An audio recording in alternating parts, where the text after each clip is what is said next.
की आता तुम्ही सगळे प्रशासकीय अधिकारी आहेत, आम्ही सगळे आहोत. आपण एक जनरल लक्ष्मी ऑर्गॅनिक जे काही एवढं जीव घेणं असं सगळेजण जे म्हणताय आणि तुम्ही एका साईडून आम्ही डिबेट म्हणून म्हणतोय असं घातक आहे, तुम्ही म्हणताय नाही, तर इकडे असं काय प्रोडक्शन होतंय हे तुम्ही आधी सगळ्यात पहिला आम्हाला सांगा. त्याची एवढी काय गरज आहे? एवढा जीव घेणा प्रकल्प इटलीमध्ये बंद करून तो इथे आणला. ठीक आहे, इटलीचे कायदे आणि आपले कायदे फरक आहे. तिकडे चॉकलेटचं रॅपर जरी टाकलं तरी तुम्ही 4 दिवस जेलमध्ये जाऊ शकता, एवढी त्याची त्या कायद्याची इंटेन्सिटी आहे. भारतामध्ये तुम्ही काही केलं तरी त्याला शिथिलता आहे, समजलं, कायदेशीर पळवाटा आहे.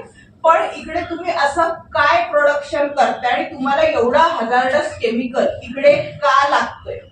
ठीक आहे, जे तुम्ही म्हणताय की तुमचं प्रोसेस आहे की गाड्या भरून वगैरे जातात, काय लोक म्हणतात इकडे गाड्या अशा सोडून मग मध्ये पाणी वगैरे हे सोडतात वगैरे. कारण का ते पाणी जरी सोडत असतील तरी इकडच्या लोकांचं समज आहे की पाणी आपण सगळेच पितो, तुम्ही पण पिता आम्ही पण पितो, ते आहे. तर त्यामुळे ते सगळ्यांना जीव भेडे.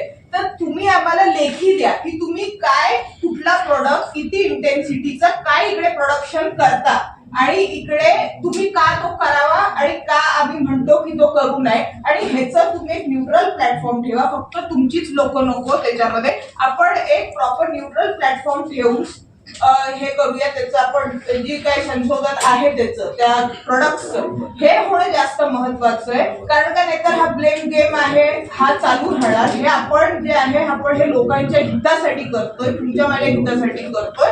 त्याच्यामध्ये बाकी कुठलाच इंटरेस्ट नाही. लोक आपल्याला सगळ्यांनाच प्रदूषण हे त्याच्यावर आपलं नियंत्रण ठेवणं गरजेचं आहे. त्यामुळे तुम्ही जे काही तुमच्याकडे प्रोडक्शन होतं आणि तुमच्याकडे काय अप्रुव्हल देतात, ह्या सगळ्या गोष्टीचं तुम्ही आम्हाला लेखी स्वरूपात द्या.